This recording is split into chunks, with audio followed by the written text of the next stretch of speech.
Muy buenas tardes, hermanos. ¿Cómo están todos? ¿Sí? A ver, sonríale a su hermano que está al lado. Eso quiere decir que está contento. Gracias a Dios que nos da vida, salud, fuerzas y muchas ganas de aprender, ¿es cierto? ¿Sí? Aprender la palabra de Dios, que siempre tiene algo que enseñarnos. Podemos pasar 100 años en esta vida y nunca terminaremos de aprender la Biblia, porque tiene tesoros inescrutables, insondables. Y nuestra mente pequeñita pues no alcanza gran cosa a captar, pero gracias a Dios que lo que podemos entender pues nos ha bendecido. ¿Sí le ha bendecido la enseñanza de esta serie de la Iglesia Modelo? Hoy nos toca estudiar la lección número 12, que se llama Tiatira, 5 evidencias de una iglesia saludable. ¿Cómo se llama? 5 evidencias de una iglesia saludable. A ver, así una vista panorámica, ¿usted cómo se ve dentro de esta iglesia?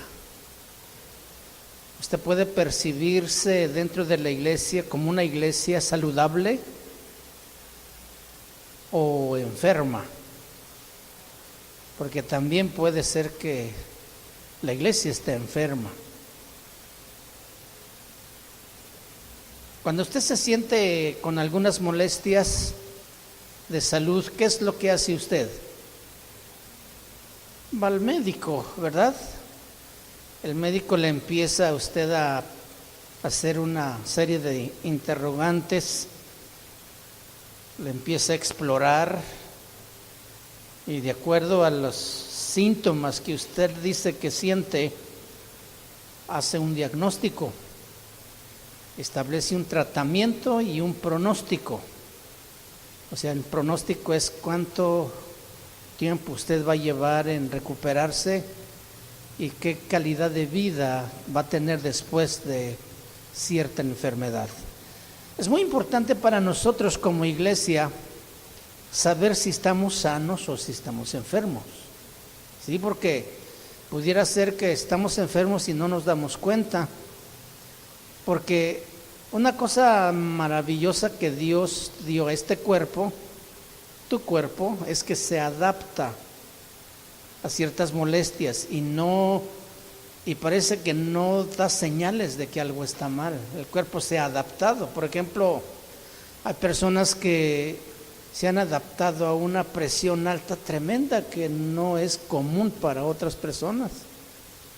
Pero la persona se ha acostumbrado y de pronto viene una embolia cerebral porque la presión fue tan alta que tronó algunas venas en la cabeza y bloqueó por ahí alguna arteria y surgen los problemas. Tal vez esta persona no sabía desde cuándo estaba enferma, no se daba cuenta. Y como iglesia también puede estar pasando algo así, y así es de que debe interesarnos muchísimo a cada uno de nosotros, ya de manera individual, personal, acudir al médico espiritual que es Dios y decirme: Señor, examíname de todo a todo, porque yo quiero saber si estoy sano o estoy enfermo. Amén. En la lección pasada hablamos de un autoexamen, ¿se acuerdan ustedes? En la lección 11, usando como parámetro la palabra de Dios. Estábamos diciendo en la lección pasada que muchas veces nosotros usamos la palabra solamente para nutrirnos y para crecer, pero la palabra de Dios también debe ser usada como un parámetro para medir nuestra salud espiritual, para medir nuestra madurez espiritual y para ser expuestos en lo más profundo, donde a veces guardamos cosas que no son agradables a Dios. La palabra de Dios es como un espejo donde te paras tú enfrente y ves los detalles de tu rostro. ¿A cuánto les gustan las arrugas que tiene. ¿Verdad que no le gustan? No, inmediatamente procuramos hacer algo. Pero esas son señales normales de envejecimiento, que es paulatino también. Y no podríamos verlo si no tuviéramos un espejo. La palabra de Dios es como un espejo donde analizamos nuestro corazón. Y eso es muy, muy necesario que individualmente uno lo haga y también muy periódicamente. Que no deje pasar tiempo sin examinarse a la luz de la palabra de Dios. Amén. Entonces, mediante un chequeo médico, nosotros podemos saber si estamos enfermos o no estamos enfermos. Vamos a leer en el capítulo 2 del libro de Apocalipsis, versículo 18 en adelante.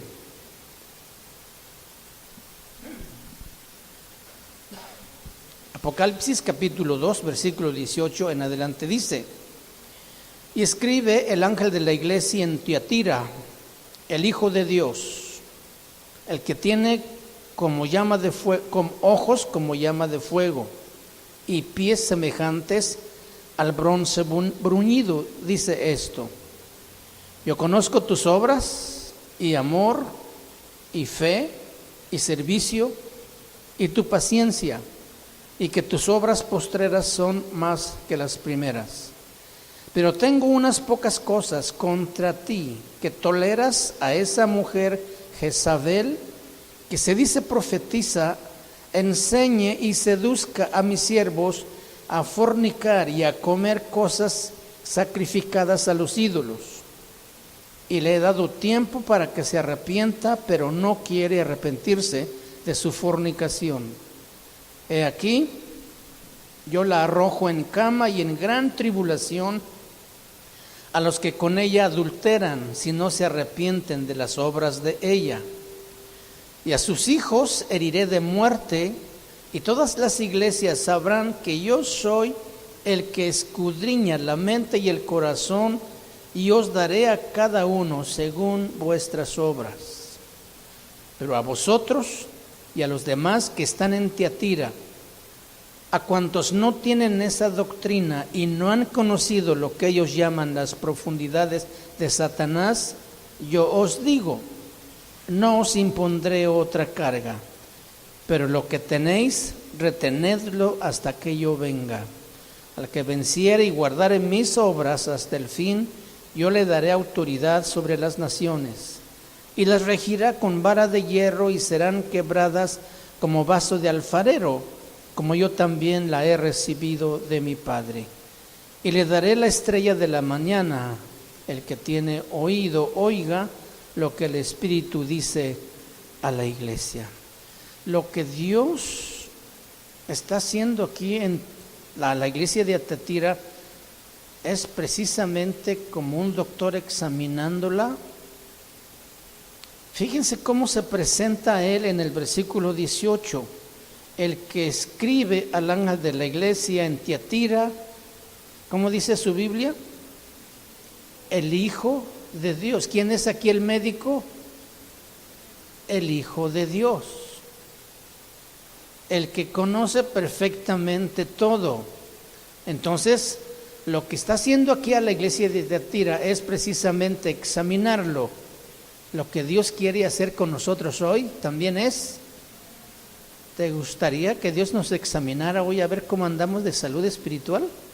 ¿Sí? No importa que salgamos todos enfermos. Sería bueno, ¿no? Porque esto nos permitiría pues tomar cartas en el asunto. Porque ¿a quién le gusta estar enfermo? A nadie. Nos duele algo y corremos al doctor o corremos al hermano para que ore por nosotros, porque queremos estar sanos.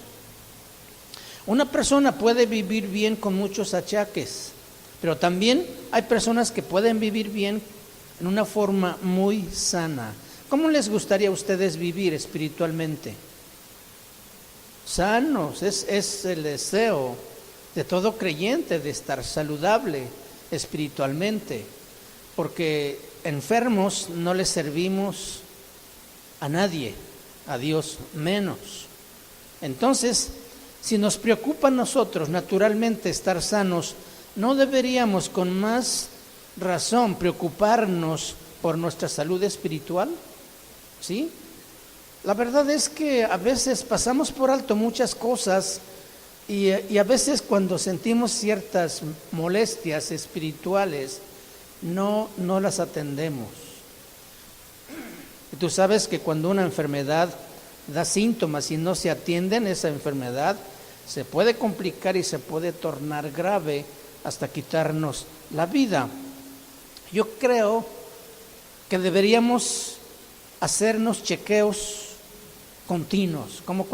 ¿Cada cuándo te gustaría tú checarte espiritualmente para saber si estás enfermo?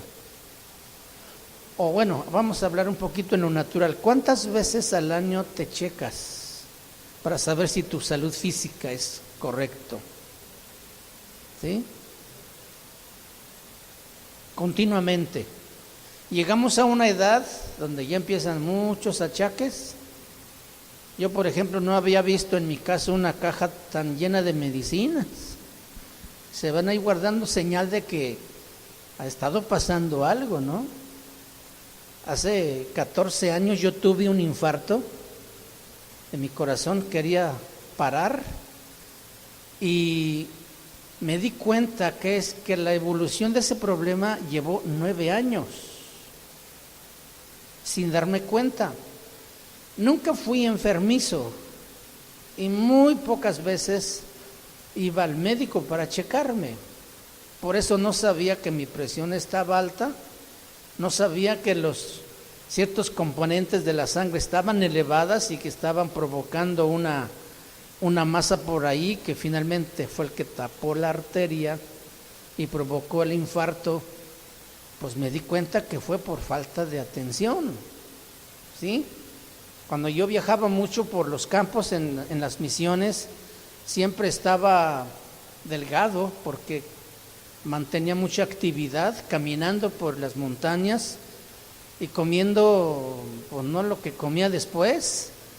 Y me di cuenta que por 9 años esa enfermedad fue evolucionando hasta que me llevó al hospital a una cirugía. Espiritualmente hablando, también hay enfermedades que nos llevan y pueden llevar incluso hasta la muerte espiritual. Entonces, necesitamos periódicamente hacernos un chequeo médico a la luz de la palabra de Dios, muy honestamente, muy sinceramente, con mucha responsabilidad, con la firme intención de valorar mi salud espiritual y ver si yo estoy cumpliendo el propósito de Dios por el que Él me ha salvado. Entonces, vamos nosotros hoy a hacernos todos un chequeo general para ver cómo anda nuestra salud espiritual. Y para esto vamos a tomar estas 5 evidencias de salud de la iglesia de Tiatira para ver cómo andamos o cómo estamos. Amén. Este estudio o chequeo nos va a permitir saber si hay algún problema. Nos va a mostrar si somos buenos creyentes, si soy un buen padre, una buena madre de familia, un buen esposo o una buena esposa. Entonces, también nos va a permitir saber si mi servicio a Dios está bien o también está enfermizo.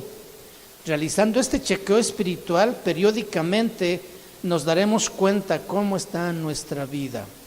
Versículo 18 del pasaje que leímos dice: y escribe el ángel de la iglesia en Tiatira. El médico aquí se está presentando y dice: el Hijo de Dios es el que escribe, es el que examina. Se presenta a sí mismo él como un médico que procede a examinar al paciente llamada Tiatira o casa de oración Manzanillo, si le quisiéramos poner también ese nombre. Es el paciente. El Hijo de Dios, dice, el que tiene ojos como llama de fuego y pies semejante al bronce bruñido. El Hijo de Dios es el médico que tiene ojos como llama de fuego. ¿Qué quiere decir eso? El que escudriña todo, y que no hay nada oculto que Él no pueda mirar. Ojos como llama de fuego está hablando de la total omnisciencia de Dios, el que conoce todo, porque dice, yo conozco tus obras. Y ya aprendimos que esa frase de yo conozco quiere decir estoy enterado de todo lo que tú haces. ¿Creen ustedes que Dios está enterado de todo lo que tú haces? Hasta de lo que pensamos y no lo decimos, porque muchas cosas las guardamos en la mente, ¿sí? Hasta esas cosas Dios sabe que están allí, de que en algún momento de tu vida las pensaste. Aún esas cosas no se pueden esconder. Nosotros las podemos olvidar, porque así es nuestra mente, pero Dios jamás las olvida. Entonces, como el médico que tiene ojos como llama de fuego, que escudriña todo, que nada está oculto para él, que lo sabe todo, dice, yo conozco tus obras. O sea, no podemos dudar de su confiabilidad cuando hace el diagnóstico o cuando hace el examen al paciente, llamada Tiatira o casa de oración Manzanillo. Necesitamos entonces nosotros entender esto. Él está haciendo un diagnóstico y dice, yo conozco tus obras, o sea, estoy enterado de lo que te pasa. ¿Cuántas veces te has sentido un dolor en tu cuerpo y no sabes pues qué te pasa, ¿no? Te duele el costado y dices, quién sabe ni qué tengo aquí adentro, y pues quisiera saber a ver qué está pasando porque está doliendo. Bueno, Dios, si venimos a Dios en una situación como esas, Él nos va a decir, yo conozco exactamente la enfermedad que tú tienes, ¿sí? Yo conozco tus obras, ojos como llamas de fuego, escudriño hasta lo más íntimo. O sea, Él escudriña la mente y el corazón. ¿Cuáles son las evidencias de una iglesia saludable o de que un creyente está saludable? Ahí dice en el versículo 18, el versículo 19, yo conozco tus obras. La primera evidencia es amor. Hoy vamos a ser examinados a ver cómo anda nuestro amor. ¿Sí? ¿Te gusta? Número 2, dice, y fe. También vamos a darnos cuenta a ver cómo anda nuestra fe. Número 3, y servicio. A ver cómo andamos en nuestro servicio a Dios. Número 4, y tu paciencia. Y número 5, dice, y que tus obras postreras son más que las primeras. Está hablando de crecimiento. Entonces, amor, fe, servicio, paciencia y crecimiento. Vamos a analizarnos a la luz de la palabra de Dios. Más adelante, bueno, antes de analizar cada uno de esos, más adelante en el versículo 20 dice, pero tengo unas pocas cosas contra ti. Dios encontró evidencias o síntomas favorables que hablan de una iglesia sana, pero también encontró detalles o fallas en la iglesia, porque Él dice, pero tengo unas pocas cosas contra ti, que toleras a esa mujer Jezabel, que se dice profetiza, enseña y seduzca a mis siervos a fornicar y a comer cosas sacrificadas a los ídolos. Y sigue diciendo más adelante detalles de ese otro grupo. Si notamos nosotros, la iglesia de Tiatira tenía dos grupos. Un grupo estaba sano y otro grupo estaba enfermo. Hoy vamos a enfocarnos al grupo que está sano para ver también nuestra salud espiritual, y en la lección próxima vamos a analizar los problemas que tenía la iglesia, ese grupo que estaba enfermo, y qué es lo que Dios dice. Muy bien. Pero en el versículo 21 dice, y le he dado tiempo. Cuando vamos al médico nos dice, vuelve en 15 días.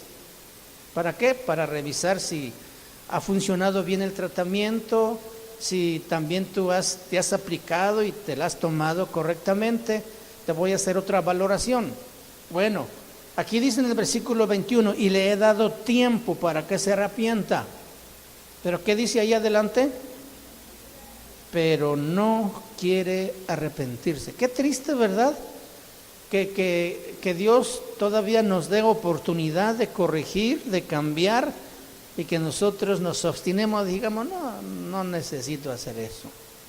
Es más, yo no estoy tan enfermo. O es más, no, mi pecado no es tan grave como el de los demás. Yo ahí más o menos me la llevo. Bueno, reconocer a lo mejor, pero arrepentirse, dice, ¿para qué? Eso suena muy triste para Dios y muy triste para nosotros también, si tomamos esa actitud, porque la misericordia de Dios tiene un límite, la paciencia de Dios tiene un límite. No siempre Dios va a tolerar, no siempre Dios nos va a aguantar. En algún momento Dios va a decir, basta, hasta aquí nada más. Y cuando Él diga basta, basta. Así como cuando Él dice, estás enfermo, estás enfermo.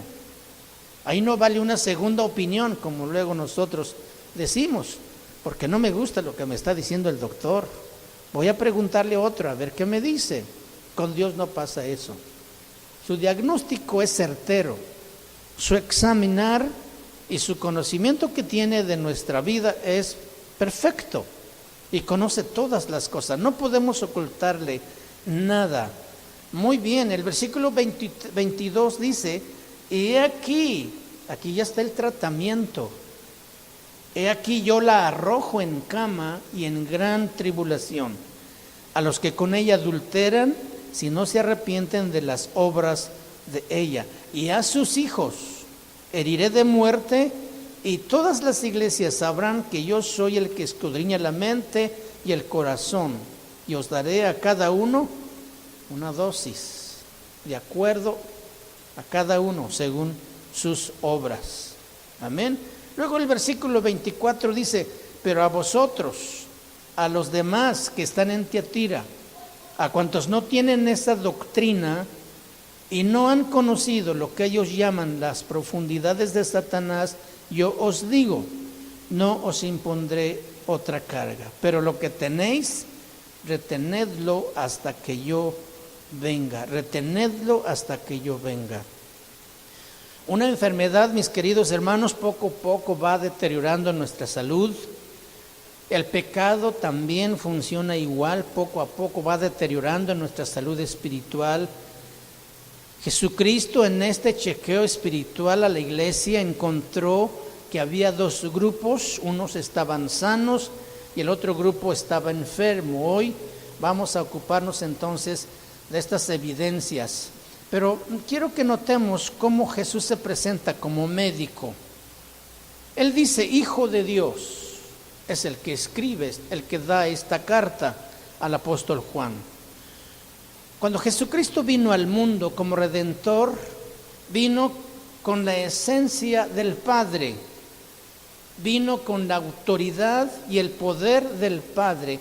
Nosotros como hijos recibimos solamente su poder y autoridad, pero no la esencia. Nosotros seguimos siendo seres humanos, pero Jesucristo es único y es legítimo. Por eso Él puede presentarse a sí mismo diciendo, el Hijo de Dios. El Hijo de Dios. O sea, todo igual a Dios. Nosotros somos hijos adoptivos. ¿Sí es cierto? No tenemos la esencia del Padre. Cuando una pareja de un matrimonio adopta un hijo, este hijo recibe autoridad y poder de la familia, pero no recibe la esencia de los padres porque no es su hijo natural, es un hijo adoptivo. Igual nosotros, como hijos adoptivos de Dios, recibimos el poder y la autoridad de ser hechos hijos de Dios, pero no la esencia, porque nosotros no somos Dios, como Jesucristo, y por eso Él tiene toda la autoridad de presentarse como el que es, Dios mismo, que conoce todo a la perfección, que escudriña hasta lo más profundo de nuestro ser. La reputación de un médico no está en que tenga muchos diplomas y reconocimientos en su consultorio, sino que pueda realmente hacer un diagnóstico certero y establecer un tratamiento efectivo, y que tenga también un corazón compasivo para aliviar el dolor de los enfermos. De nada sirve si se confunde un médico y dice, no, tú tienes una pulmonía y tiene simplemente una gripe. Imagínate que el médico le dé un tratamiento de pulmonía a un paciente que solamente tiene una gripe, pues lo enferma más. O sea, no está haciendo bien su trabajo. No, el diagnóstico no es correcto. Este médico no tiene la capacidad de determinar qué está mal. Jesucristo dice, yo tengo ojos como llamas de fuego. O sea, yo tengo la capacidad, estoy capacitado para decirte lo que tú tienes. No es un médico con quien nosotros podamos discutir, desconfiar y decirle, oye, Señor, ¿no será que será otra cosa que tengo? No, Jesús dice, esto es y eso es. Amén. Luego dice, ojos como llamas de fuego. ¿Cuántos de ustedes, mirándose en el rostro, en su cara, pueden escudriñar ciertas cosas en las personas? Por ejemplo, los esposos cuando se miran en la cara, los ojos son como las ventanas del alma. Y puedes tú describir si allí hay temor, si allí hay paz, gozo o amor, dependiendo de cómo estás mirando. Entonces por los ojos podemos darnos cuenta cómo. Jesús dice, yo tengo ojos como llama de fuego, ¿sí? Jesucristo abre esa ventana y ve claramente todo lo que está ahí adentro, ve todo como está y nada queda oculto, aunque nosotros tratemos de acomodarlo para que se vea bien. Él ve perfectamente cómo están las cosas. Él puede asomarse hasta la ventana de nuestro corazón y vernos lo que estamos haciendo en aquella privacidad. Ve lo oculto que tú haces. Sus ojos son como llama de fuego, escudriña todo. Si nosotros no olvidáramos esto, nos ayudaría mucho a no caer en tantos pecados. Porque si sabemos que Dios nos está mirando todo el tiempo y que nos escudriña perfectamente hasta lo más profundo de nuestro ser, aunque estemos tan solitarios y en tanta privacidad, no es cierto que lo estamos. Dios nos está mirando. Esto nos ayudaría a mantenernos puros y limpios para el Señor. Pero la cosa es que a veces damos por hecho de que como no hay nadie, pues tampoco Dios está. Y nos engañamos a nosotros mismos. Y le fallamos entonces a Dios. Él puede asomarse a nuestra ventana y ver en lo privado lo que nosotros hacemos. Sus ojos son como llamas de fuego, escudriña todo. Es como sentirse desnudo delante de Jesucristo. Amén. Luego dice que esos ojos como llamas de fuego ve hasta lo más profundo del ser.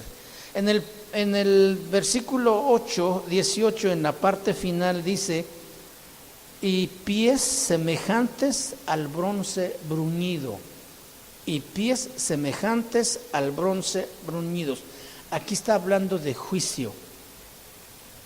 Bronce bruñido en la Biblia habla de juicio. Y no por nada el altar del tabernáculo, si ustedes lo han leído, era hecho de bronce. Allí era donde las personas traían la ofrenda por sus pecados. Lo que Jesucristo está diciendo es juicio sobre el pecado, que Él escudriña y encuentra en el corazón de la iglesia de Tiatira. Lo que le está diciendo a la iglesia y a nosotros hoy también, yo tengo autoridad y el poder de Dios para juzgar tu pecado. Nadie más puede decir eso, solamente Dios. Yo tengo autoridad y poder de Dios para juzgar tu pecado y conozco bien he detectado bien cada pecado que tú tienes. Si Jesús nos dice que algo anda mal, ¿podemos dudar de su credibilidad? Así como se ha presentado Jesús aquí, jamás podremos dudar de su credulidad, de su fidelidad y de su confiabilidad. Lo que Él dice, así es. Amén. Entonces, al estudiar estas características, al examinar también a nuestra vida cristiana, si las comparamos, lo que está viviendo la iglesia de Tiatira a nuestra vida, y si no concuerdan, pues entonces sí estamos enfermos. ¿Están listos? Vamos a ver la primera evidencia de que la iglesia de Tiatira estaba sana. Dice, tu amor. Un amor con dos características. Un amor sacrificial e incondicional. El apóstol Pablo habla de un vínculo que une a dos cosas o dos personas. Lo que une a un esposo y a su esposa. Lo que nos une con Dios. Y todo lo que hacemos debe llevarnos, en esencia, a hacerlo con amor. Amén. A ver, Primera de Corintios, todos han leído también esta porción. Primera de Corintios capítulo 13, el apóstol Pablo dice, si yo hablase lenguas humanas y angélicas, dice, y no tengo amor, ¿qué dice? Vengo a ser como metal que resuena o címbalo que retiñe. Versículo 2. Y si tuviese profecía y entendiese todos los misterios y toda ciencia, y si tuviese toda la fe de tal manera que trasladase los montes, y no tengo amor, nada soy. Versículo 3. Y si repartiese todos mis bienes para dar de comer a los pobres, y si entregase mi cuerpo para ser quemado y no tengo amor, de nada me sirve. ¿Qué papel cumple aquí el amor en la vida de una persona que entiende todas las lenguas, conoce toda la ciencia y todos los misterios y da su vida para que sea sacrificada y dada a la gente pobre? ¿Cuál papel cumple ahí el amor?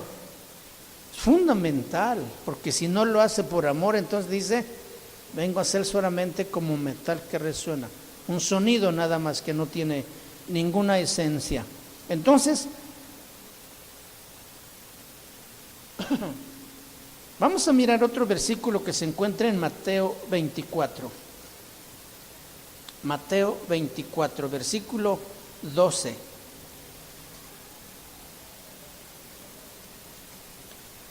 Dice la palabra de Dios, y por haberse multiplicado la maldad, ¿qué dice? El amor de muchos se enfriará. Está hablando aquí de las señales de los últimos tiempos. Dice, por haberse multiplicado la maldad, el amor de muchos se enfriará. La contraparte, lo opuesto que lucha siempre en contra del amor es la maldad, no es el odio, es la maldad, según este versículo. La maldad aumenta, el amor disminuye. Por haberse multiplicado la maldad, el amor de muchos se enfriará. Una señal determinante entonces del pronto regreso de Jesucristo es el índice tan alto de maldad. Yo les pregunto, ¿hay maldad hoy? Por todos lados. Y mucho más que hace 15, 20 años. ¿Qué quiere decir esto entonces? Quiere decir en primer lugar que el amor de muchos se ha enfriado, que el amor de muchos no ha crecido, por eso la maldad ha aumentado. Y la otra cosa que quiere decir es que Cristo pronto está por venir. Esa es una señal. Y ya lo estamos mirando hoy. Entonces, ¿tú quieres saber que Cristo ya viene? Checa nada más el mundo cómo está. Lleno de maldad en un porcentaje elevadísimo. Pero fíjense que aquí este versículo está hablando de los creyentes, de la gente de adentro de la iglesia. Que también en la iglesia se multiplica la maldad. También allí disminuye el amor. Para la gente de allá afuera que no conoce a Dios, es lo más natural que la maldad crezca y el amor disminuya. Pero lo triste es que también en la iglesia sucede. Entre los creyentes también hay maldad, y ya lo vamos a mirar cómo es que sí hay maldad. También el amor desciende porque la maldad aumenta. Entonces, lo opuesto del amor no es el odio, es la maldad. ¿Sí? Cada vez es más difícil, por ejemplo, que las personas demuestren amor, y cada vez es más fácil que demuestren maldad. Será cada vez más difícil enseñar a un niño a amar. Es más fácil que aprenda la maldad, porque ve que todos lo hacen y lo ve por todas partes. ¿Cómo saber entonces cómo está el índice de amor en mi vida cristiana ya como hijo de Dios? En la Biblia encontramos una relación muy estrecha entre el amor y obediencia. ¿Qué tanto amas a Dios? Pregunto. ¿Qué tanto amas a Dios? ¿Alguien puede contestarme? Es un poco difícil medir el amor, pero si lo medimos en base a cuánto le obedeces, entonces podemos saber cuánto le amamos. ¿Sí? A ver, en la Biblia encontramos una relación estrecha entre el amor y la obediencia. Medir el amor es complicado, pero Jesús dice que la medida del amor es en base a la obediencia que yo tengo. Amén. Si dices que amas a Jesucristo, pero no le obedeces, eres un mentiroso. Y no solo cometes pecado por no amarle, sino porque además dices que le amas y no le amas. Además mientes. En San Juan capítulo 14, también vayamos juntos. San Juan 14, versículo 15, la palabra dice: si me amáis, ¿qué cosa dice ahí? Guardad mis mandamientos. Jesús dice: si de veras dices que me amas, guarda mis mandamientos. Y la palabra guardar no está diciendo que lo metas en una cajita, sino que las obedezcas.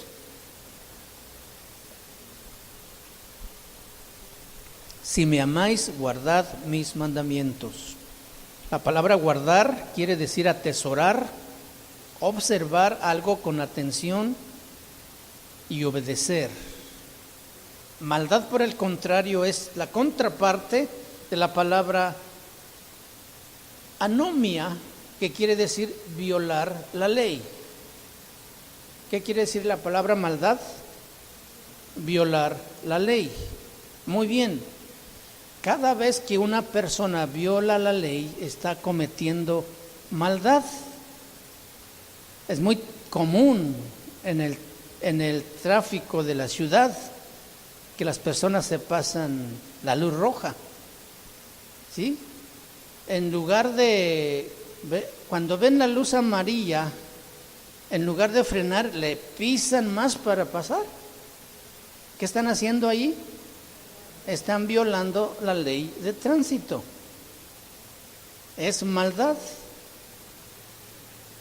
También puedes tú violar la ley de Hacienda cuando no declaras tus impuestos, o declaras falsamente, o inventas facturas. ¿Qué estás haciendo ahí? Estás cometiendo maldad. Ya empezamos con problemitas, ¿verdad? Es común, y por eso hasta se nos hace muy fácil, porque todo el mundo lo hace. Eso no es de los hijos de Dios.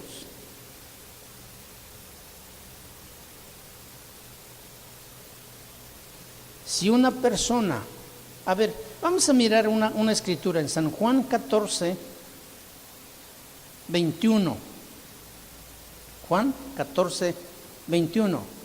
El que tiene mis mandamientos y los guarda. ¿El que qué? Aquí hay dos verbos. Una es tener y la otra es guardar. Ok. Cuando tú tienes los mandamientos del Señor, cuando tú vienes a ser hijo de Dios, cuando tú no eras hijo de Dios, eras ignorante de las Escrituras, de sus mandamientos, no sabías lo que le decía la Biblia porque nunca la leías. Pero cuando tú viniste a ser cristiano, hijo de Dios, Dios te ha dado un mandamiento, un libro lleno de ordenanzas para que tú las guardes, para que las obedezcas. Y dice el versículo 21, el que tiene mis mandamientos y los guarda, ese es el que me ama. Entonces, ¿cómo podemos medir nuestro amor por Cristo? Guardando sus mandamientos. El que tiene mis mandamientos y los guarda, este es el que me ama. Y el que me ama, ¿qué dice? Será amado por mi Padre. O sea, no va a contar solamente con mi amor, sino también con el de mi papá. Qué bonito, ¿no? Que Dios nos diga eso, porque no solamente tenemos los mandamientos, sino que también los guardamos, los obedecemos, ¿sí? También será amado por mi Padre y yo le amaré y me manifestaré a él. ¿Cuántos quisieran que Jesús se manifestara todos los días? ¿Sí? Le dijera, hijo, no sé qué te podría decir, ¿verdad? Ya cada quien puede esperar lo que Dios pudiera hablarle según cada situación que uno vive, pero Él quiere manifestarse continuamente a nuestra vida. No solamente cuando nos reunimos y cantamos aquí y nos sentimos liberados y alegres y contentos, no solamente cuando nos reunimos a sentarnos como hoy para estudiar la Biblia, sino cada día de nuestra vida, Él quiere manifestarse a nosotros.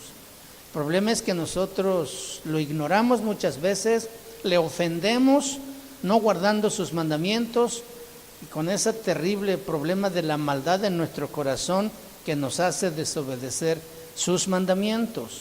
Entonces, mis queridos hermanos, tengamos mucho cuidado, porque ya dijimos que maldad quiere decir violar la ley.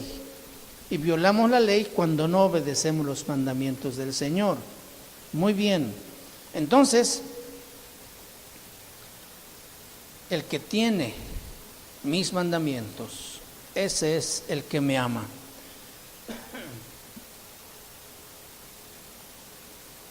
El versículo, acabamos ahí de leer el versículo 21 en la segunda parte, el que dice, donde dice, el que me ama será amado por mi Padre y yo le amaré y me manifestaré a él. Jesucristo no se va a manifestar a quien no tiene ni guarda sus mandamientos. A quien no le ama tampoco se le va a manifestar. Una de las imposibilidades para obedecer a Dios es la ignorancia de la palabra de Dios. Hay muchos cristianos que ignoran la palabra de Dios. Hay muchos cristianos que no conocen la palabra de Dios, aunque la tengan. ¿Por qué? Porque no la leen, no la estudian, no meditan en ella. La Biblia es la voluntad de Dios expresada para nosotros. La Biblia es el pensamiento de Dios para nosotros. Si nosotros queremos conocer a Dios para amarle, necesitamos conocerlo a través de su palabra. Dios no va a venir a manifestarse de una manera sobrenatural, como así como lo percibió Juan, por ejemplo, cuando él recibe estos mensajes. Dice que se quedó sin fuerzas porque la imagen que se presenta allí era algo tremendamente incomprensible. El cuerpo humano, el ser humano, no percibe, no puede aguantar ese reflejo de belleza, de luz, de santidad de Dios. Entonces, no esperemos que Dios se manifieste a nosotros de una manera sobrenatural. Él se manifiesta a través de su palabra. Y su palabra es clara, su palabra es sencilla, no está complicada. Más bien nosotros la complicamos cuando le torcemos o cuando lo acomodamos a nuestro gusto. Ese es un problema muy común. Pero nosotros no podemos hacer eso porque entonces estamos enfermos. Estamos acomodando las cosas a como queremos, no como Dios nos las quiere mostrar. ¿Cuánto dicen amén? Muy bien. Entonces Cristo no se va a manifestar con aquellos que no guardan sus mandamientos, con aquellos que no le aman, con aquellos que no conocen su palabra. Hacer a un lado entonces la palabra de Dios y no leerla o no estudiarla o no meditar en ella es privarse de único escalón que nos lleva a conocer a Dios, y así entonces no podemos amar a Dios. Si tú dices amar a Dios pero no conoces su palabra, entonces se puede dudar que ames a Dios, y a lo mejor hasta que ni sea su hijo. Hasta eso, fíjate. Si no lees, si no estudias, y a veces cuando vienes no escuchas su palabra. O sea, porque muchas veces podemos estar aquí sentados y no estar aquí. Que nuestra mente está en muchos otros lados, menos aquí escuchando la palabra de Dios. Imagínate entonces cómo es la vida espiritual, o qué el tipo de salud espiritual de un creyente, de un cristiano que no lee la Biblia, que no medita la palabra de Dios, que no la estudia. ¿Sí? Si es el único escalón que nos permite llevar a conocer a Dios, entonces ¿cómo podemos amar a alguien que no conocemos? Es imposible. Entonces, ¿cómo estamos en este parámetro del amor? ¿Si le amas a Dios? Recuerda que está en relación a cuánto le obedeces. ¿Qué te dijo Dios esta mañana? Busca mi rostro y me hallaréis. Dice, luego, Señor, tengo mucho trabajo. Cuando regrese te buscaré. O algo en tu corazón te dijo, pues que leas la Biblia. Dice, pero es que tengo muchas cosas que hacer. Y siempre hacemos a un lado la palabra de Dios. Es difícil entonces que le conozcamos, es difícil que le amemos, es difícil que le obedezcamos, porque posiblemente ni le conocemos. La segunda evidencia de esta iglesia o de este grupo de hermanos en la iglesia de Tiatira que estaban sanos es la fe. ¿Cuántos tienen fe por Jesucristo? ¿Sí? Sabes que la fe sin obras es muerta, ¿verdad? Entonces la fe debe evidenciarse por las obras. Muy bien. ¿Cómo saber que tienes fe? Tú dices, pues porque creo en Dios. Sí, pero ¿cómo sabes que tienes fe?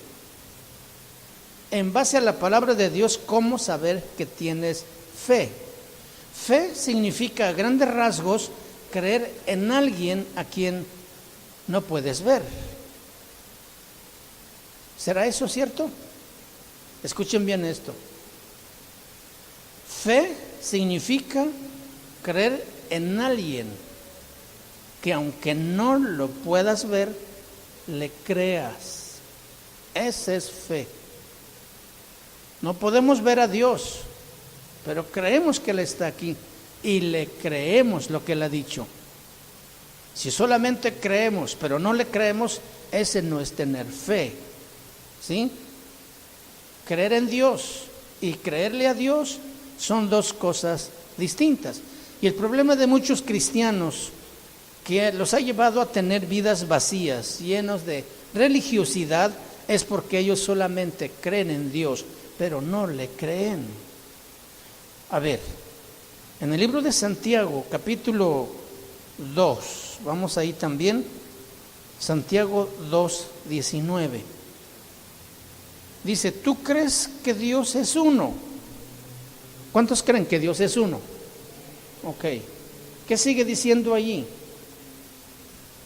¿Tú crees que Dios es uno? Bien haces, o sea, bien haces en creer eso.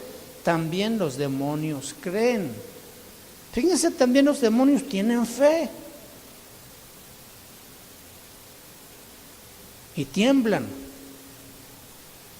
Parece que los demonios tienen más discernimiento que los mismos cristianos. Los discípulos preguntaban, ¿tú eres el Cristo? Y Jesús, por cuanto más le decía sí, no le creían. Andaban con él, pero no le creían, pero no tenían fe. Por eso seguido pasaban cosas también entre ellos, porque les faltaba creer en ese alguien que no veían.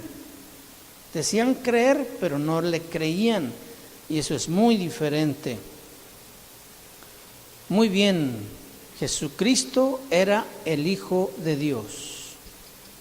Ellos dijeron, a ver, vamos al libro de Mateo. ¿Se acuerdan del hombre gadareno? ¿Cuántos han leído esa historia?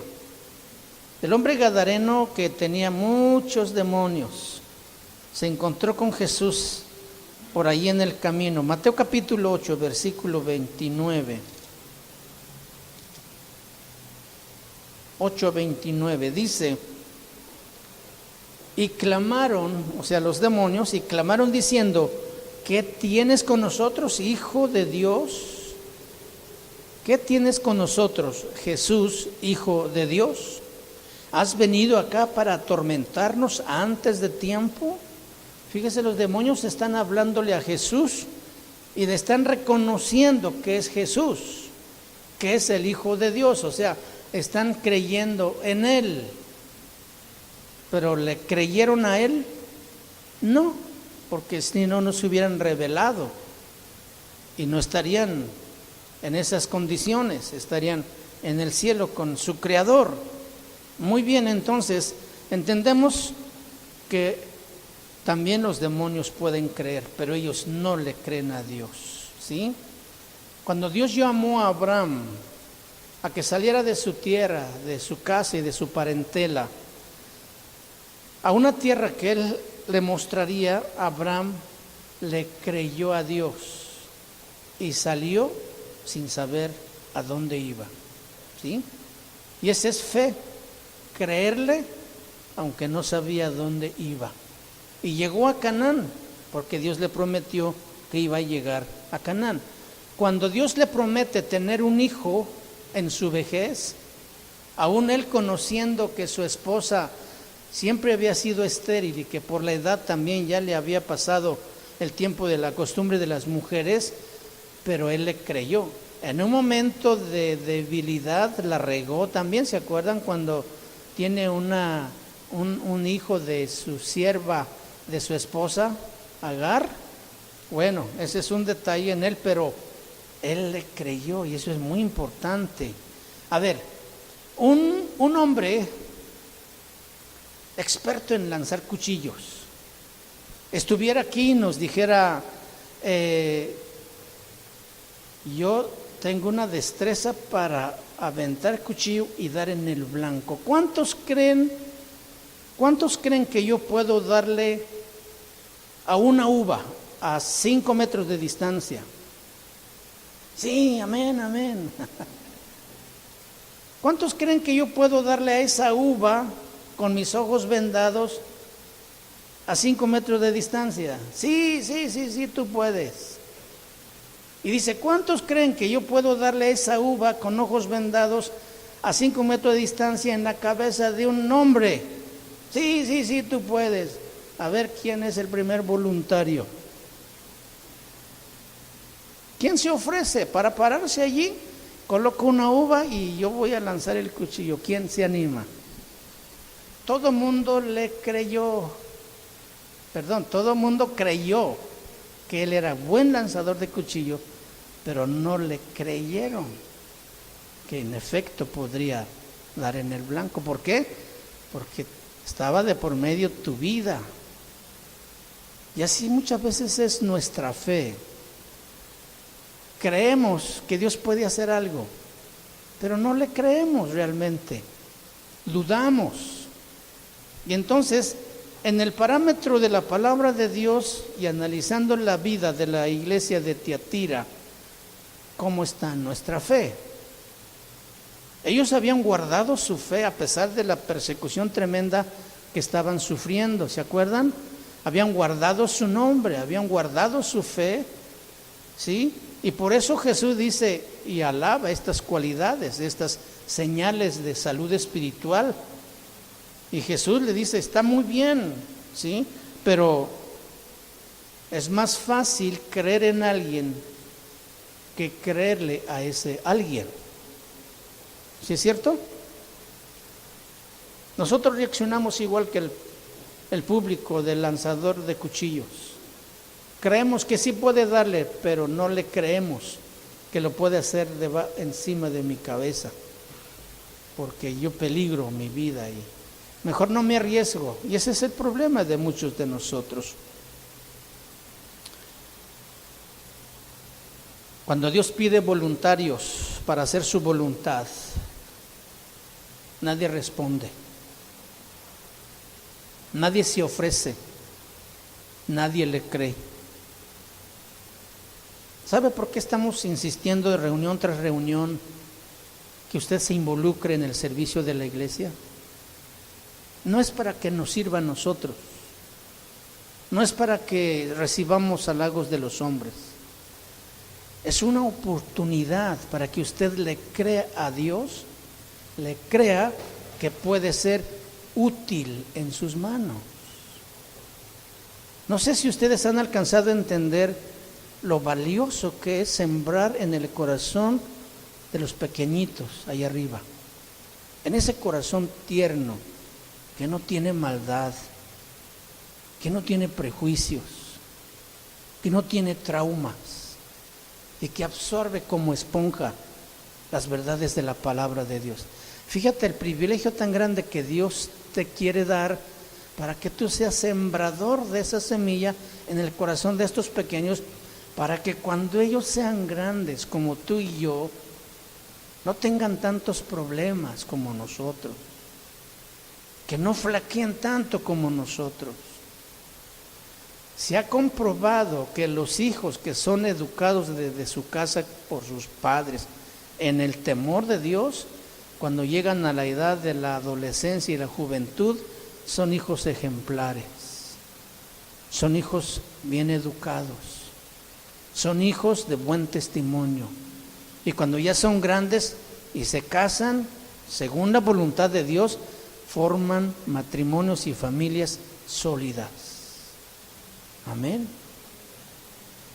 Aproveche la oportunidad ya.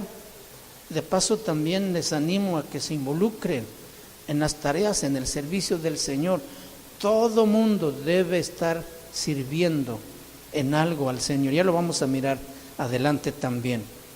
Entonces, cuando Dios pida voluntarios, pues involúcrese inmediatamente.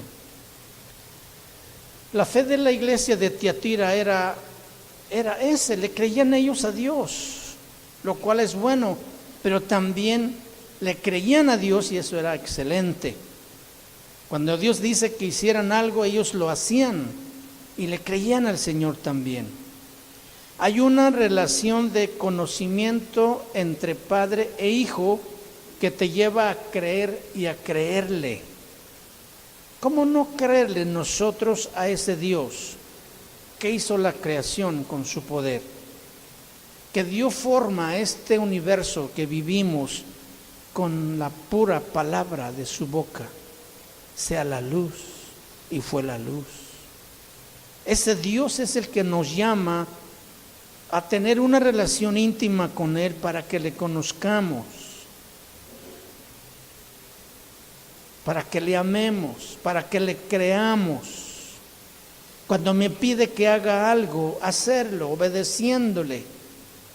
Y Dios es perfecto, es inigualable y digno de toda confianza. Es leal.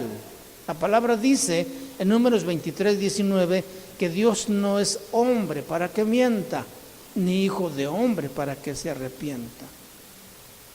Pregunto esta tarde, ¿usted cree en Dios o le cree a Dios?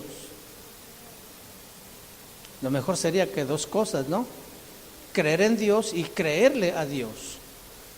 ¿Qué cosa es creerle a Dios? Pues creerle lo que Él dice aquí. Simplemente creer lo que Él dice aquí. Muy bien.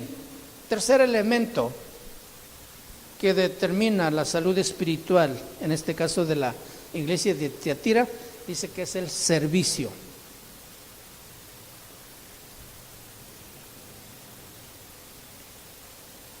Un creyente saludable dentro de ese parámetro es el que sirve. La pregunta es, ¿tú sirves a Dios? Dices, pues sí, yo canto, sí, yo toco el instrumento, sí, yo barro, sí, yo doy clases arriba o abajo, yo enseño, yo voy y predico a la gente. Ok, eso es bueno, pero servicio es más que eso, es más que eso. Porque además el Señor no tiene floreros ni centros de mesa en su iglesia. Todo mundo debe estar integrado en la función vital de la iglesia. Cada creyente debe integrarse a la función de la iglesia. Un miembro del cuerpo que no se utiliza se atrofia y se muere.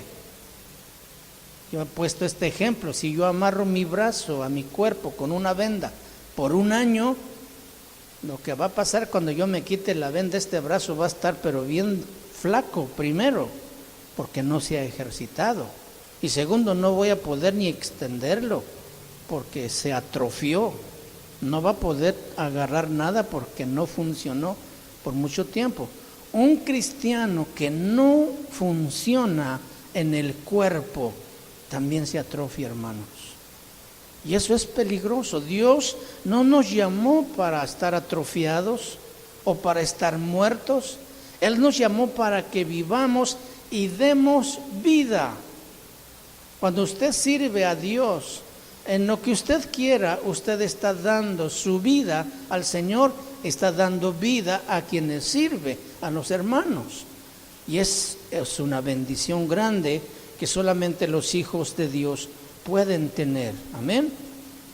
Todos tenemos que servir a Dios de alguna manera. Cuando hablamos de servicio a Dios, cómo enseñar, cómo predicar, cómo limpiar, corregir, cantar, servir a Dios, déjeme decirles, servir a Dios es mucho más que eso. Y no necesariamente se refiere a algo que hagamos dentro de la iglesia, es también estando fuera. ¿Sí? Tomando como ejemplo el cuerpo humano, si algún miembro se negara a servir, imagínate por ejemplo que el ojo dijera, yo no quiero servir hoy. Ay, que vea mi gemelo, yo estoy cansado, voy a descansar. Imagínate, ¿se notaría eso? ¿Tú lo notarías en tu cuerpo? Por supuesto que sí. ¿Por qué? Porque no está haciendo su función.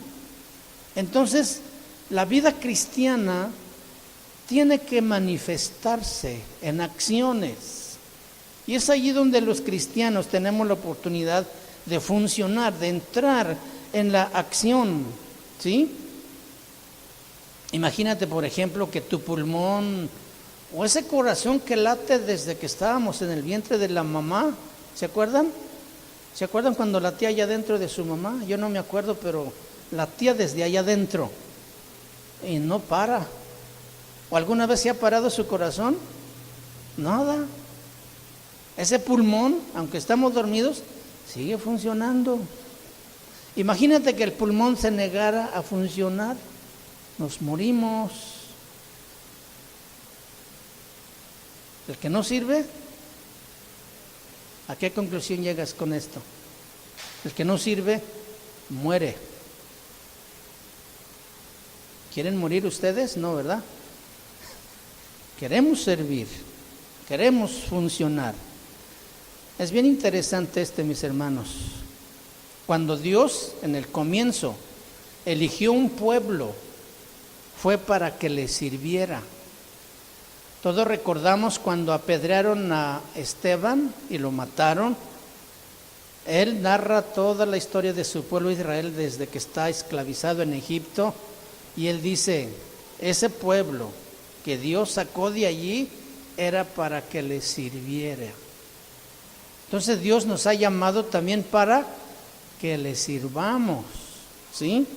Entonces Él nos sacó del mundo como su pueblo, lo sacó de Egipto para servirle.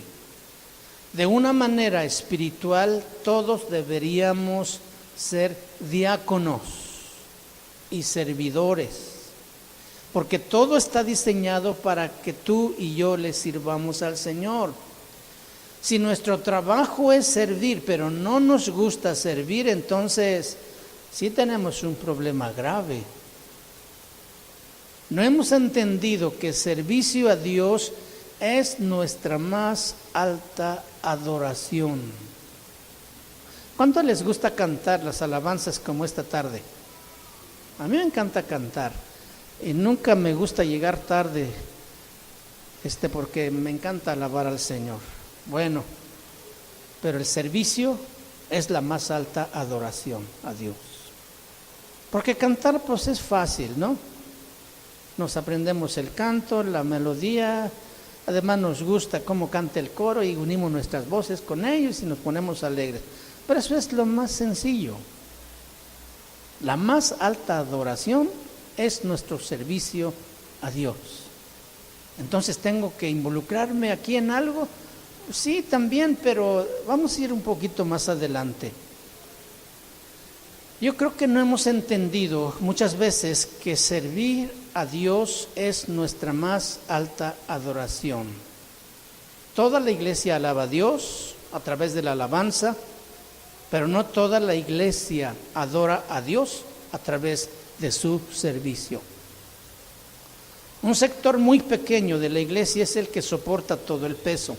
Un comentarista de la Biblia llamado William Barclay, él dice en cuanto al servicio, dice: un cristiano que usa todas sus tareas todos los días y se las ofrece a Dios como un servicio, está ofreciendo a Dios una adoración inimaginable. ¿Qué quiere decir esto? Que todo lo que tú haces en tu casa, cuando tú vas a preparar la comida, hermana, en lugar de tener esa actitud de que ya van a llegar para comer y empiezas con mala gana a preparar la comida porque también ya el esposo va a llegar molesto, pero cómo no me traen, y estás ahí renegando. Si tú pudieras ofrecer ese trabajo al Señor como servicio, ¿cómo harías la comida? Pues lo harías cantando: gracias, Señor, porque vamos a comer juntos, gracias, Señor, porque has provisto lo que necesitamos. Y ese corazón y esa actitud para hacer la comida es una adoración al Señor. Cuando vas al trabajo, hermano, ya no lo veas como una carga, como una cosa, pues ya ni modo, ya me casé, ya tengo hijos, ahora hay que trabajar. No, ofréceselo al Señor. Señor, este día voy a hacer mi trabajo con excelencia. Voy a acatar las instrucciones de mi jefe como debe ser y voy a dar testimonio de que yo amo a Dios. Hasta el trabajo te sale mejor y te rinde el día y tu corazón no se amarga. ¿Por qué? Porque tú estás aprendiendo a darle a Dios en tu servicio una alta adoración. Entonces, ¿ya viste que todos somos servidores de Dios? El estudiante, por ejemplo, otra vez las tareas, otra vez el maestro regañón, ¿qué voy a hacer? Esto ya es pesado. Si tú llegaras con otra actitud, dijeras: ahora voy a orar por este maestro para que tenga mejor carácter, para que Dios lo ayude, y tú empiezas a buscar una manera de bendecirlo, las cosas cambian. Y haciendo eso estás ofreciendo tus horas de estudio, no solamente para tener una buena calificación, sino para agradar a Dios en tu servicio. ¿Sí me entiendes esto? ¿Sí? Entonces todos somos servidores, pero ¿cómo estamos en ese servicio? ¿Si lo ofrecemos a Dios como una adoración o lo hacemos como una carga, como un deber, como algo pesado, como algo que ya no puedo remediar? Tengamos cuidado, porque por ese lado entonces podemos estar también enfermos. Amén. Muy bien, hermanos. Si tomas todo lo que haces y lo ofreces a Dios como una ofrenda, estás dando una alta adoración al Señor. Puedes adorar a Dios manejando. en lo intenso del tráfico, por ejemplo, ¿no? Donde muy a menudo están los pitidos y los gritos y que tanta gente, pues tú, ¿cómo podrías manejar adorando a Dios? Señor, gracias porque me regalaste un carrito y no estoy caminando con ese intenso sol que está haciendo ahorita. Gracias, Señor, porque mi carrito tiene aire acondicionado o tiene ventanas y puedo un poco refrescarme. Gracias porque voy a trabajar. Gracias porque voy a conseguir alimento para mi familia. Gracias. Y esa actitud con lo que tú le ofreces a Dios tu trabajo es una adoración a Dios. ¿Ya entendimos esto? Ofrecerle a Él todo lo que hacemos para que a través de eso Él sea glorificado. Si Dios es glorificado a través de tu trabajo, a través de tu hogar, de tu negocio, de la educación o instrucción a tus hijos, si tú estás sirviendo a Dios, estás adorando a Dios a través de ese trabajo que estás haciendo. Así lo diseñó el Señor. El apóstol Pablo en Romanos capítulo 12, versículo 1, vaya conmigo también por favor, dice allí: así que hermanos, os ruego por las misericordias de Dios que ¿qué? Que presentéis vuestros cuerpos en sacrificio vivo. ¿Que presentéis qué? Vuestros cuerpos en sacrificio vivo. Luego sigue diciendo más adelante: santo, agradable a Dios, que es vuestro culto racional. La palabra culto aquí es adoración racional, que lo hacemos con entendimiento. Cuando entendemos que lo que estamos haciendo a través de ofrecer nuestro cuerpo como un sacrificio, estamos adorando a Dios. En el Antiguo Testamento las personas se presentaban con un animal muerto y ese animal era quemado en el altar, y ese humo que subía, que se elevaba, era como una ofrenda grata al Señor. Bueno, ellos lo hacían con un animal muerto. Pablo dice aquí que nosotros debemos presentar nuestros cuerpos en sacrificio vivo, no muerto, sino vivo, consciente, que lo estamos haciendo para el Señor, ¿sí? Entonces Pablo aquí está estableciendo un nivel alto de adoración, presentando a ti mismo como un sacrificio vivo. Que tú seas consumido por el fuego de Dios en ese altar del sacrificio, y que tu vida o ese sufrimiento o dolor, aún con lo que tocar hacer las cosas, suba como una ofrenda al Señor. Cuando tú, por ejemplo, vienes aquí porque es día de servir al Señor y pues estás enfermo, pero tú aún así dices: no, yo tengo que ir a servir a Dios. Esa dolencia, esa fiebre que tú sientes o con el que llegas a servir, ese sube a Dios como una ofrenda, porque estás haciéndolo sacrificándote a ti mismo. Y eso es lo que agrada al Señor. ¿Cuántos han venido a la iglesia enfermos? Pero aquí estás, ¿verdad? Aquí estamos, aún con dolencias, aún con fiebre, con molestias, o cansadísimo después de todo el día trabajar. Ese cansancio que tú ofreces por venir a servir a Dios es una alta adoración. Y eso es agradable al Señor, ¿sí? Cada vez que haces algo para Dios, desgastándote, eso que haces sube a Dios como una adoración. Cada vez que tú sirves a Dios, a lo mejor con cansancio o con dolor en tu cuerpo porque trabajaste muy duro ese día, o en tu escuela, en tu esfuerzo por sacar buenas calificaciones, ese cansancio, ese desgaste sube a Dios como ese humo de adoración. Ana, la mamá de Samuel, ¿se acuerdan ustedes? Oraba a Dios y le decía que le diera un hijo. Cuando Dios le da el hijo a Ana, ella dice: yo te lo dedicaré a ti todos los días de tu vida. Y lo llevó al templo a vivir, ¿verdad? Ahí estuvo con el sacerdote Elí, y ahí creció, y ahí Dios lo formó. Pablo está hablando de un servicio y una entrega voluntaria. Samuel no fue voluntario porque a él lo llevó su mamá, pero Dios sí nos pide a nosotros una entrega voluntaria. Dios no quiere que pasemos en la iglesia todo el tiempo, o sea, no quiere decir que tú vengas y te encierres aquí para que estés sirviendo, no. Lo que Dios quiere es que nosotros, incluso allá afuera, en cada tarea que hacemos, dedicándosela al Señor, y a pesar de todo el esfuerzo, cansancio o sufrimiento que lo pudiéramos hacer, eso es la ofrenda que sube a Dios, y estamos dándole a Dios una alta adoración. Cuando tú entiendas esto, va a cambiar tu vida. Va a ser bien difícil que tu corazón se amargue o que se llene de rencor, porque tú vas a saber a entregarlo al Señor en ese altar del sacrificio como una ofrenda al Señor. Amén. ¿Cómo está tu servicio a Dios entonces?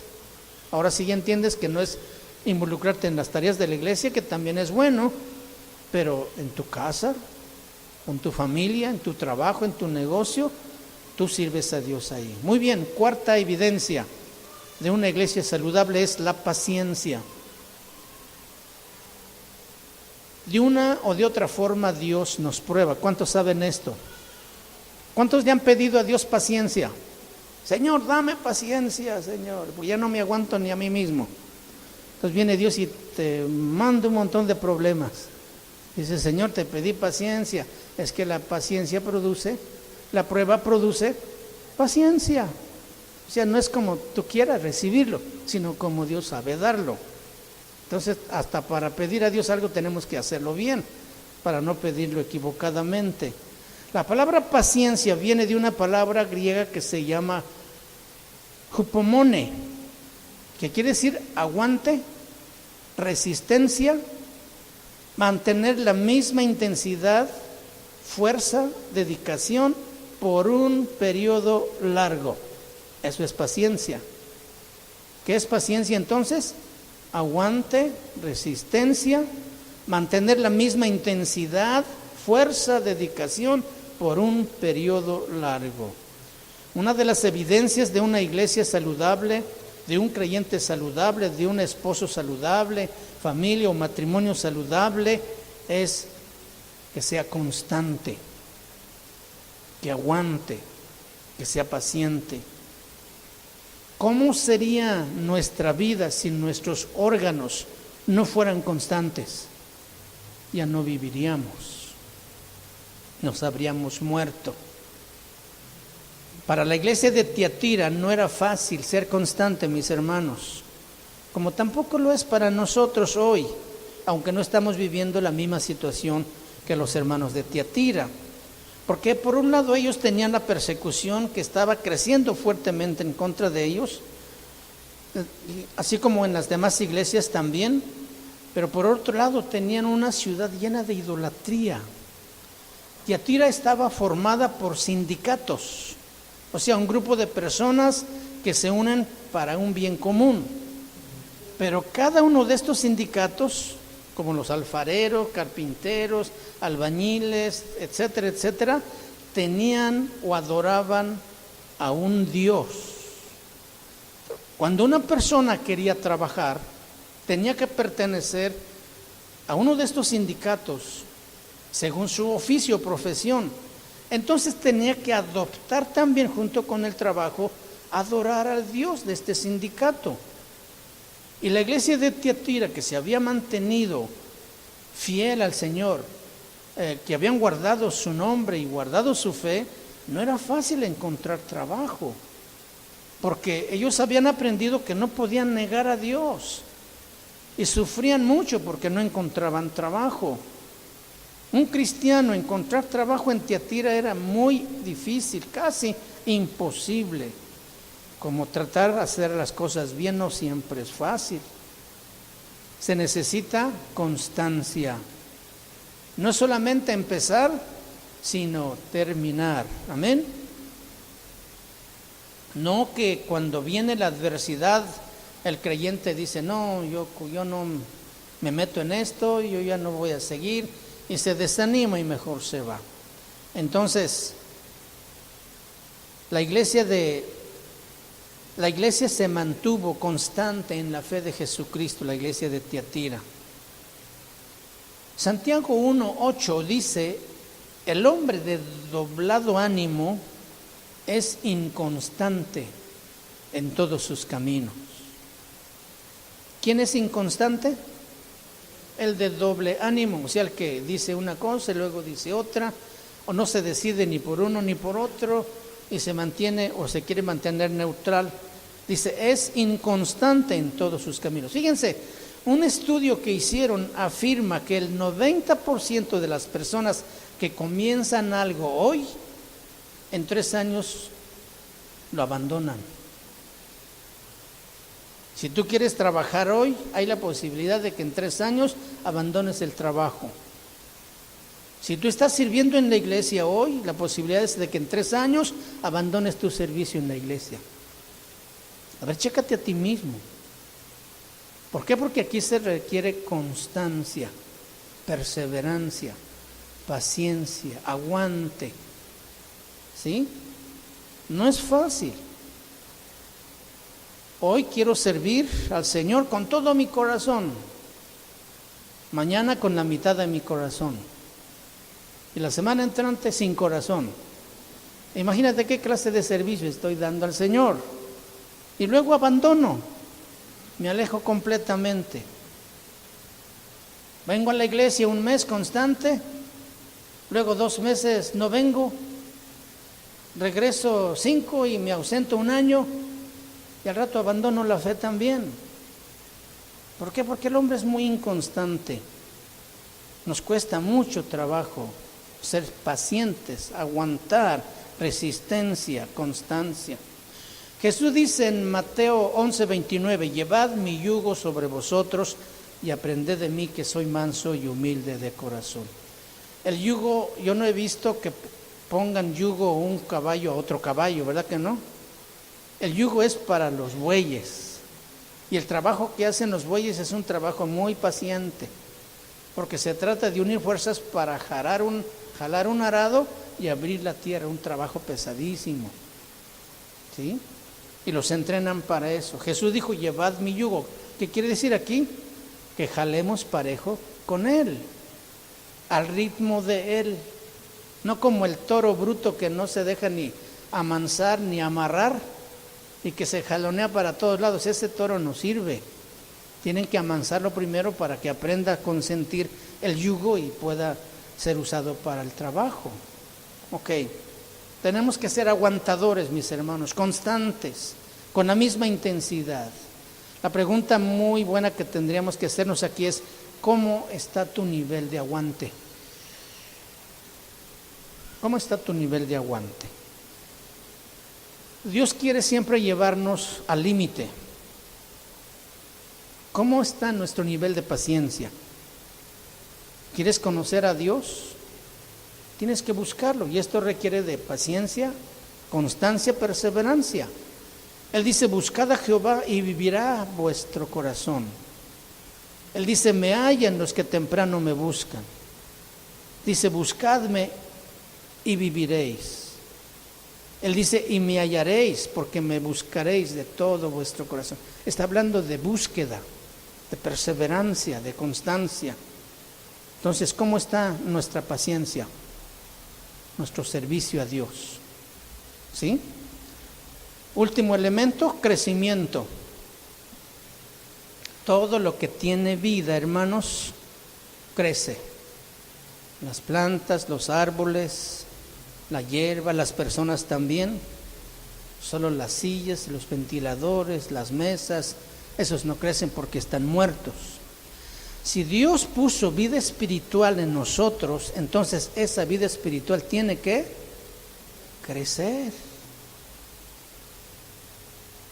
Crecimiento también habla de madurez. Una fruta primero está verde. Comerla verde no tiene sabor, no sirve. Lo dejas que madure y está bien rica y deleita el paladar, comiéndolo ya cuando está bien listo.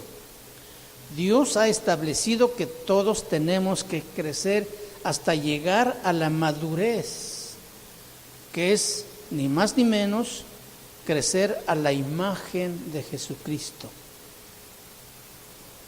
Esa es la meta de nuestro crecimiento.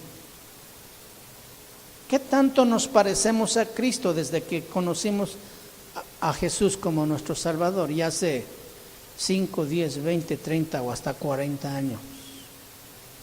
¿Qué tanto nos parecemos a Cristo? Ahora, no importa qué tan lejos o qué tan cerca estemos de parecernos, lo importante es que nos movamos, que avancemos aunque sea de a poquito. Hay hijos que crecen muy rápido y hay otros que no crecen tan rápido. Hay unas plantas que crecen pero rapidísimo y otras que no, pero hay crecimiento. Entonces lo importante es que no que avancemos demasiado rápido, sino que estemos en movimiento, que no nos sequemos, que no nos estanquemos. Amén. Entonces, ¿cómo saber que yo estoy creciendo? ¿Te has preguntado alguna vez esto en tu vida cristiana? ¿Cómo sé si estoy creciendo? 5 cosas rápidamente. 1, en la obra de Dios.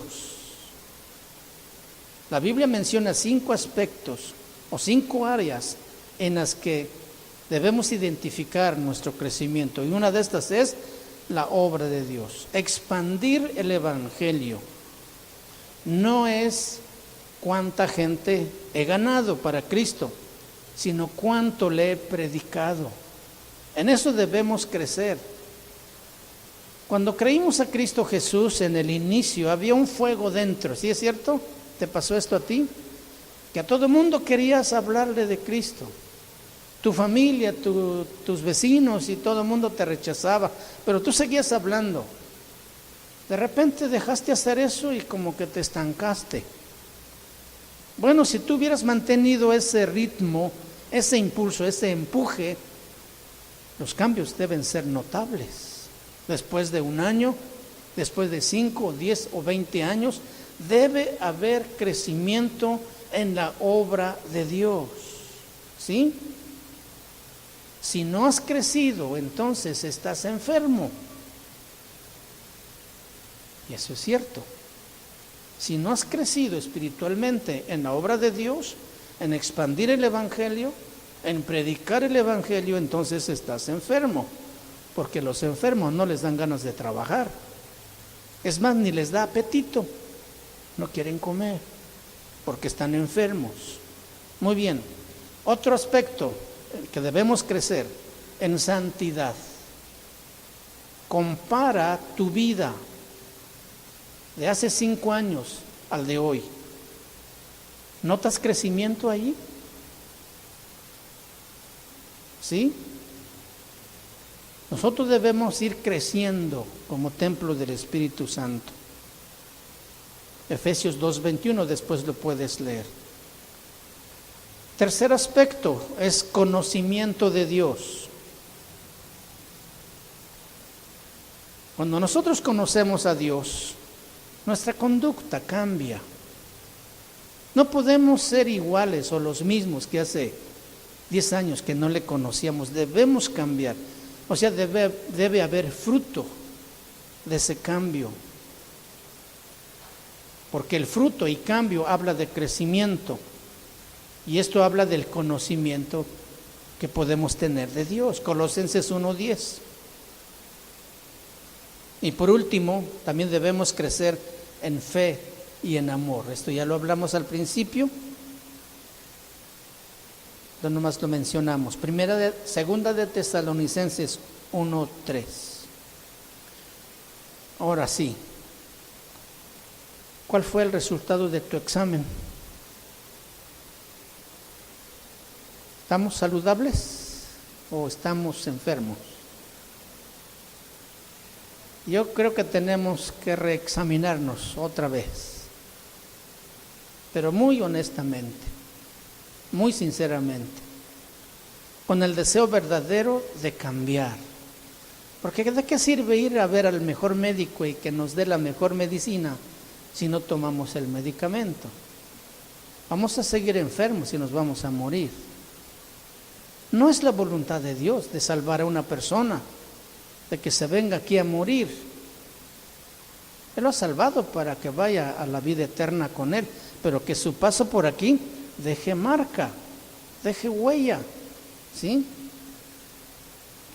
Que sepa que estaba en una iglesia saludable, que ahí servía, que ahí se desarrolló, que se formó, que maduró. Y qué bonito eso, porque sabes que tu vida no pasó en vano en esta tierra. Algún día todos nos vamos a morir en su momento, no sabemos cuánto tiempo nos queda, pero si podemos dejar una huella, eso será lo mejor que hayamos hecho. Entonces, hoy estudiamos a este grupo que está sano y nosotros nos encontramos con que no tan sanos estamos. Ojalá que la semana próxima que veamos al grupo enfermo, pues a ver si nos encontramos mejor o peor. Yo espero que trabajemos en eso, mis hermanos, exponiéndonos a la palabra de Dios para crecer, para madurar. Este es el propósito de Dios. Amén. Bueno, no importa cómo haya salido su examen, vamos a pedirle a Dios que nos ayude, porque sí que necesitamos su ayuda para buscar cambios en nuestra vida. Solos no lo podemos hacer, pero Él sí nos puede ayudar para cambiar muchas cosas en nuestra vida, para que también nuestra vida dé gloria al Señor. Pon tu mano en el hombro derecho de tu amigo, hermana, hermano que tienes al lado y ora por él.